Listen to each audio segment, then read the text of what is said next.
Hello అండి, welcome to Annapurna's kitchen. ఈరోజు మన వీడియో ఏంటంటే గోరుచిక్కుడుకాయలతో ఒరుగులండి.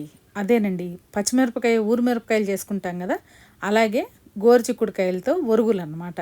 ఇవి కర్నూలు సైడు ఎక్కువ చేసుకుంటూ ఉంటారు, మన ఆంధ్ర సైడ్ తక్కువ ఉంటుందన్నమాట. తెలంగాణలో కూడా కొంతమందికి తెలిసే ఉంటుంది. మీకు ఎవరికైనా తెలిస్తే నాకు కమెంట్ సెక్షన్లో కమెంట్ పెట్టేసేయండి. గోరుచిక్కుడుకాయలు ఇట్లా కొంచెం వెడల్పుగా ఉన్నవి తెచ్చుకోండి, ఎందుకంటే మరీ లేతవైతే ఎండాక ఇంకా సన్నగా అయిపోతాయి అన్నమాట. అందుకని కొద్దిగా ముదురు ఉన్నా పర్వాలేదు. కూరకైతే లేతవి తెచ్చుకోవాలి, కానీ ఇలా ఊరు పోసుకోవడానికి మాత్రం కొద్దిగా ముదురున్నా బాగానే ఉంటాయి. గోరుచిక్కుడుకాయలని కడిగేసుకుని ఒక బౌల్లోకి వేసేసుకోండి. చాలా సింపుల్గా ఈజీగా చేసేసుకోవచ్చండి. రుచి మాత్రం చాలా బాగుంటాయి అన్నమాట. దీనికి కావాల్సినవి పుల్ల పెరుగు, ఇంకా గోరుచిక్కుళ్ళు, ఉప్పు, పసుపు, ఇంతే. సింపుల్ అనమాట. మనం పచ్చిమిరపకాయలు ఎలా ఊరబోసుకుంటామో వీటిని కూడా అంతే, అదే ప్రాసెస్ అండి. గోరుచిక్కుడుకాయలని పైన తొడిమి కట్ చేసి ఇలా చిన్న ఘాటు పెట్టుకోండి. వీడియోలో చూపిస్తున్నట్టు చిన్న ఘాటు, ఎక్కువ అక్కర్లేదు, కొద్దిగా చిన్న ఘాటు పెట్టుకుంటే సరిపోతుంది అనమాట. మజ్జిగ లోపల దాకా వెళ్ళి చక్కగా ఊరుతాయి అన్నమాట.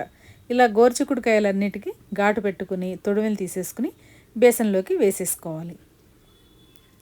ఇప్పుడు మనం పెరుగు తీసుకున్నాం కదా, పెరుగుని కొద్దిగా నీళ్లు పోసి చిలుక్కోవాలన్నమాట. మజ్జిగ చేసేసుకుంటే మనకి చక్కగా ఊరడానికి బాగుంటాయి అన్నమాట. మజ్జిగ ఇలా వీడియోలో చూపిస్తున్నట్టు ఇలా చిక్కగానే చేసుకోండి.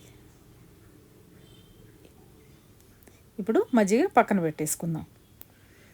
గోరుచిక్కుడుకాయలు ఊరి భలే రుచిగా ఉంటాయండి.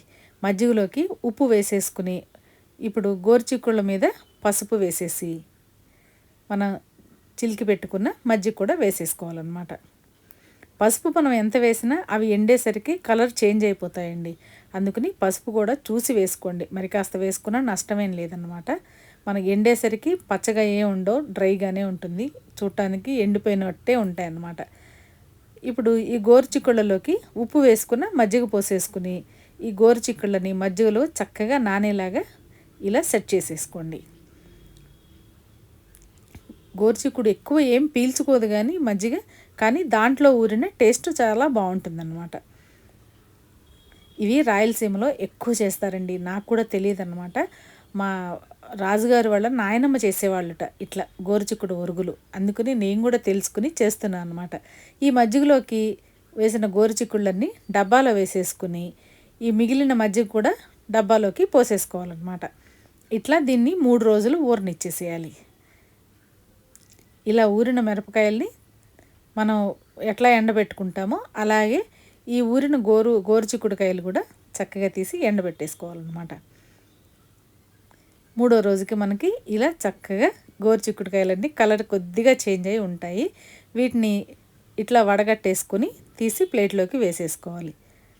మంచి ఎండాకాలంలో పెట్టుకుంటే 2-3 రోజుల్లో ఎండిపోతాయండి గోరుచిక్కుడుకాయలు, చక్కగా డ్రై అయిపోతాయి అన్నమాట. మంచి ఎండల సీజన్లో ఇవి పెట్టుకుంటే చాలా బాగుంటాయి. ఈ గోరుచిక్కుళ్ళన్నిటిని తీసి ప్లేట్లోకి వేసేసుకోవాలి. నేనైతే 1/2 కేజీనే తీసుకున్నాను, కేజీ దాకా పోసుకోవచ్చు అనమాట. 1/2 కేజీ తీసుకుంటే మొత్తం కలిపి గుప్పెడే అవుతాయండి. పెద్ద ఫ్యామిలీ అయితే చక్కగా 1 కేజీ, కేజీన్నర దాకా, 2 కిలోల దాకా పెట్టుకోవచ్చు అనమాట. ఇలా తీసుకున్న గోరుచిక్కుళ్ళని మేడ మీదకి తీసుకెళ్ళి చక్కగా షీట్ మీద ఎండబెట్టేసుకోవాలి. వీటిని పలచగా దూరంగా వేసామనుకోండి తొందరగా ఎండిపోతాయి అన్నమాట. మంచి ఎండలు కాస్తున్నాయి కదా, ఇప్పుడు తొందరగానే ఎండిపోతాయి. వర్షాకాలం వచ్చేలోపు ఇవి ఆరిపోయాయి అనుకోండి మనకి టెన్షన్ ఉండదు. లేకపోతే ప్రతిసారి పైకి వెళ్ళి ఈ గోరుచిక్కుళ్ళు పైకి నుంచి తెచ్చుకోవాల్సి వస్తూ ఉంటుందన్నమాట. ఇవి ఊరబోసాక ఇలా చక్కగా వెడల్పుగా చేసేస్తే సాయంత్రానికల్లా ఇలా కొద్దిగా కలర్ చేంజ్ అయింది చూసారా, కొంచెం ఎండాయి అన్నమాట. మళ్ళీ వీటిని మనం మజ్జిగలోకి వేసేసుకోవాలి. ఇట్లా 2 రోజులు వేసుకుంటే సరిపోతుందండి, ఎక్కువ ఊరక్కర్లేదన్నమాట. ఇవి కూడా 2 రోజులు వేసుకుని, లేదు అంటే ఇంకొక రోజు కూడా ఊరబెట్టేసుకోవచ్చు అనమాట. ఇలా గోరుచిక్కుళ్ళన్నీ మజ్జిగలోకి వేసేసి మళ్ళీ ఒక్కసారి నొక్కి పెట్టేస్తే మజ్జిగ అంతా పీల్చుకుంటాయి అన్నమాట గోరుచిక్కుళ్ళు. మీరు ఎప్పుడన్నా గోరుచిక్కుడు ఒరుగులు తిన్నారా?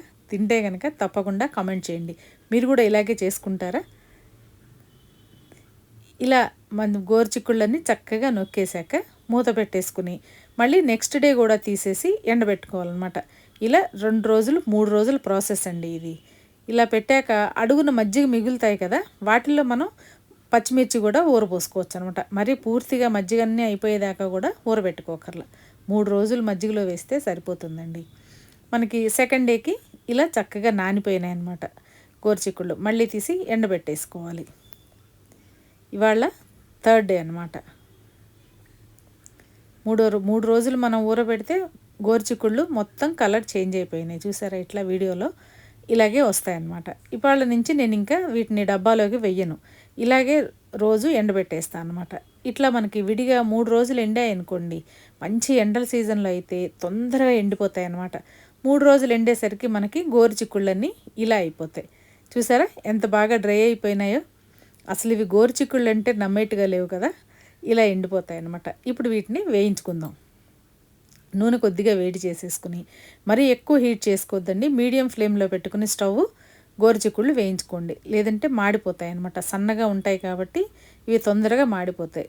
ఎప్పుడన్నా అప్పడాలు వేయించుకుని లాస్ట్లో మనం ఊరిమిరపకాయలు వేయించుకుంటాం కదా, అలా ఇలా గోరుచిక్కుళ్ళు కూడా వేయించుకోవచ్చు అనమాట. అప్పుడైతే కరెక్ట్గా ఉంటుంది ఆయిల్ వేడి. ఇవి మంచిగా గోల్డెన్ కలర్ వచ్చాక తీసేసుకోవచ్చు అనమాట.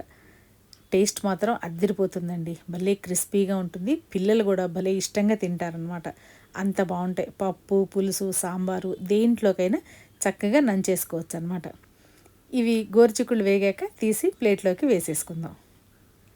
చూసారా ఎంత సింపుల్గా చేసేసుకోవచ్చు చూడండి. ఊరిమిరపకాయలతో పాటు ఇలా గోరుచిక్కుడు ఒరుగులు కూడా చేసుకుంటే చాలా బాగుంటాయి అన్నమాట. మీరు ఎప్పుడైనా ట్రై చేశారా? ట్రై చేయకపోతే తప్పకుండా ట్రై చేయండి. కొత్తగా మన ఛానల్ ఎవరైనా చూస్తుంటే మన ఛానల్లోకి వెళ్ళి వీడియోస్ అన్నీ చూసి మీకు నచ్చితే కనుక తప్పకుండా సబ్స్క్రైబ్ చేసుకోండి. మీ ఫ్రెండ్స్ అండ్ ఫ్యామిలీతో మీ ఈ వీడియోస్ అన్నీ షేర్ చేసేసుకోండి. గోరుచిక్కుడు బొరుగులు రెడీ అయిపోయినాయండి. చూసారా ఇలా తొందరగా విరిగిపోతాయి అన్నమాట. మంచిగా క్రిస్పీగా వస్తాయి. వీటిని మంచిగా పప్పులో వేసుకుని తింటే చాలా బాగుంటుందండి. వేడివేడి అన్నం పెట్టేసుకుని, ఈరోజైతే టమాటో పప్పు చేశాను అనమాట.